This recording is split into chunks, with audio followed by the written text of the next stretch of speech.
ఆడ కూర్చోబెట్టిన పాపానికి రోజు అరుసుడే. ఆ గీతమ్మ ఉన్నది ఆయన భార్య. తల్లి గీతమ్మ జల్దీ కట్టే, లేకపోతే ఆయన ఎవరైనా కరిసినా కరుస్తాడు వీడు. పిచ్చిలేసిపోయేటట్టున్నది, కరిసేటట్టు తయారైండు రోజు రోజుకు. అరే 2 ఏళ్ళకి వెళ్ళి ఏం చేసినవారు అయ్యా నువ్వు అంటే, మీ గుడ్లు వీకి గోటీలు ఆడుతా అంటాడు, నీ పేగులు తీసి మెడలు వేసుకుంటా అంటాడు, నీ లాగుల తొండలు ఇడిచి పెడతా. వీడేం ముఖ్యమంత్రి, వీందేం భాష, నాకు అర్థమే కాదు. ప్రజలు అసహించుకుంటున్నారు, నోట్లో ఉంచుతున్నారు. ఏం మాటలే ముఖ్యమంత్రి, టీవీ పెడితే పిల్లలు ఖరాబ్ అయ్యేటట్టున్నారు నీ భాష ఇంటే అని చెప్పి మొత్తం టీవీలు బంద్ చేస్తున్నారు. గసంటి పరిస్థితి వచ్చింది. మాకు రాదా భాష? మాట్లాడమంటావా? హైదరాబాద్లో పెరిగినోని నేను. మాట్లాడమంటే ఉర్దూలా, హిందీలా, తెలుగులా, ఇంగ్లీష్లా పొల్లు తిట్టే తెలివి నాకు కూడా ఉంది, మాకు కూడా వస్తుంది. కానీ నీకు కాదు, నీ కుర్చీకి గౌరవం ఇచ్చి ఊకుంటున్నాం. ఆ పదవిలోకి వచ్చినోనికి సంతోషం ఉండాలి కానీ ఏడిపోయిందిరా నాయన. రోజు ఒకరోజు ఆయన చచ్చిపోవాలని కోరుకుంటాడు, ఇంకో రోజు ఆయన కాలు ఇరిగింది అంటాడు, ఇంకో రోజు ఇంకేదో అంటాడు. అరే అయ్యా నువ్వు ముఖ్యమంత్రివి, మా నాయన తిడితే కొడుకుకు రేషం రాదా? ఇక్కడ దాకుంది కోపం, ఇక్కడ దాకుంది, దొరికితే ఎడమకాలు చెప్పు తీసుకొట్టాలని ఉంది. కానీ ఏం చేయాలి? మా లీడరు అన్నది పక్కకు పెట్టు, తెలంగాణ తెచ్చిన నాయకుడు అన్నది పక్కకు పెట్టు, 2 సార్లు ప్రజలు గెలిపించిన ముఖ్యమంత్రి అనేది కూడా పక్కకు పెట్టు. మా నాయన కదా. ఇది కేసీఆర్ గారు పాపం ఆయన పాటికి ఆయన పొలం కాడ పని చేసుకుంటుంటే నువ్వు రా బయటికి అన్నారు. మొన్న వచ్చిండు, దానికే ముఖ్యమంత్రికి ముచ్చెమటలు పట్టినాయి, చలిజ్వరం వచ్చింది. ఇప్పుడేమంటున్నాడు, నువ్వు అసెంబ్లీకి రా అంటున్నాడు. గీడికి వస్తేనే తట్టుకోలేకపోయినావు, నువ్వు అసెంబ్లీకి వస్తే ఆయన గుండాకి సస్తావు.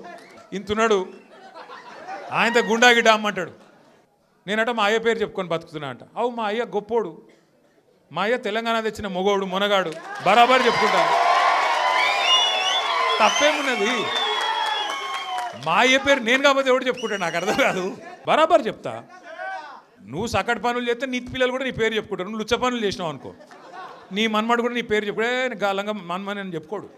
మంచి పనులు చేయి, నీ పేరు కూడా చెప్పుకుంటారు. నీలాగా వాళ్ళ సంకలనాకుడు, ఢిల్లీకి పేమెంట్ సీట్లు గవి మాతో కావు. మొగాలలాగా కొట్లాడతాం, మునగాలలాగానే బతుకుతాం, తెలంగాణ పౌరుషంతో బతుకుతాం. నీలాగా బతుకం, ఢిల్లీకి గులాముల్లక్క మాత్రం బతుకం. బతికిన నాళ్ళు దర్జాగా బతుకుతాం, చచ్చినప్పుడు కూడా రాయలుగా చచ్చిపోతాం. నేను గుంటూరులో చదువుకున్నా అంటాడు. అరే నేను గుంటూరులో చదువుకుంటే నీకేం వచ్చిందిరా భయ్? నాకు అర్థం కాదు. చదువుకున్నా, మళ్ళీ హైదరాబాద్లో చదువుకున్నా, పూనాలో చదువుకున్నా, అమెరికాలో చదువుకున్నా, నేను ప్రపంచం అంతా చదువుకున్నా. నీ లెక్క చదువు సందే లేకుండా తిరగలేదు. మీ అమ్మాయి నీకు చక్కగా తొవ్వ చూపెట్టలేదు, నేనేం చేయాలి? దానికి నీ ఏడిపోయింది నా మీద. అవో వీనికి ఇంగ్లీష్ వస్తుంది అంటాడు. అరే నాకు వస్తే నీకేం నొప్పిరా నాయన? నిన్ను వద్దన్నాడు ఎవడన్నా, నువ్వు కూడా నేర్చుకో. దానికి కూడా ఏడిపోయి నా మీద. నేనేం చేసిన? ఈ పిచ్చోనికా ఏం తెలియదు, చదువుకున్న బాబాత్ అయితేనేమో తెలుస్తుండే. వీడు ఇప్పటికీ అమెరికాలో బాత్రూమ్లు కడుగుతూనే అంటాడు నన్ను. అరే అమెరికాలో నా బాత్రూమ్ నేను కడుక్కున్నా, నీకేం వచ్చిందిరా భయ్? నాకు అర్థం కాదు. నీ లెక్క సంచులు మోయలే, నీ లెక్క దొంగ పనులు అయితే నేను చేయలే. నేను ఆంధ్రాకి పోయి ఇంటర్మీడియట్ చదువుకుంటే తప్పట, కానీ ఆయన ఆంధ్రాకి వెళ్ళి అల్లుడిని మాత్రం తెచ్చుకోవచ్చట. ఈ అమ్మ ఇది ఎక్కడ కథరా భయ్? భీమవరం బుల్లోడు మనకు నీతులు చెప్తున్నాడు. అరే ఆంధ్ర అంటే మరి ఆంధ్ర వాళ్ళ ఓట్లు కావాలి, ఆంధ్ర వాళ్ళ చుట్టూ తిరగాలి, కానీ మళ్ళీ ఆంధ్రాని మాత్రం నేను పోయి చదువుకుంటే నీకు నచ్చినది. ఇప్పుడు మనుషులలో 2 రకాలు ఉంటారు, అయితే లేడీస్ ఆడోళ్ళు లేదా మొగోళ్ళు. మరి ఇప్పుడు మీ ఎమ్మెల్యే ఆడనా మొగనా మాకైతే అర్థమవుతలేదు. ఈ చేతగానోళ్ళు 10 మంది సిగ్గులేనోళ్ళు మీరు గెలిపిస్తే అందులో పోయి జొర్రిను. పోనీ సొరితే అందులో జొరినమని చెప్పొచ్చు కదా, భయం అవుతుంది. ఇలా బీఆర్ఎస్ పార్టీలో అనిల్ రెడ్డి చేరుతుంటే మరి గాంధీ ఏడి ఉండాలి కదా ఇక్కడ? లోకల్ ఎమ్మెల్యే అంటాడు. ఏమిటిది ఆయన? ఏ పార్టీ?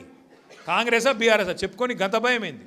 ఏమవుతుంది? ఎక్కువ పదవి పోతుంది, పోతే ఎలక్షన్ కోదాంపా. మరి నువ్వు ఇంతపాటు సిపాయి అయితే నీ ఇచ్చా నువ్వే నీ సొంత ఫేస్ వాల్యూ మీద గెలిచుంటే రా శేర్లింగంపల్లికి రా, చూసుకుందాం. మళ్ళీ వచ్చి రాజీనామా పెట్టి నిలబడు, ఎలక్షన్లో తెలుస్తుంది శేర్లింగంపల్లి జనం కేసీఆర్ దిక్కున్నారా నీ దిక్కున్నారని చెప్తాంపా.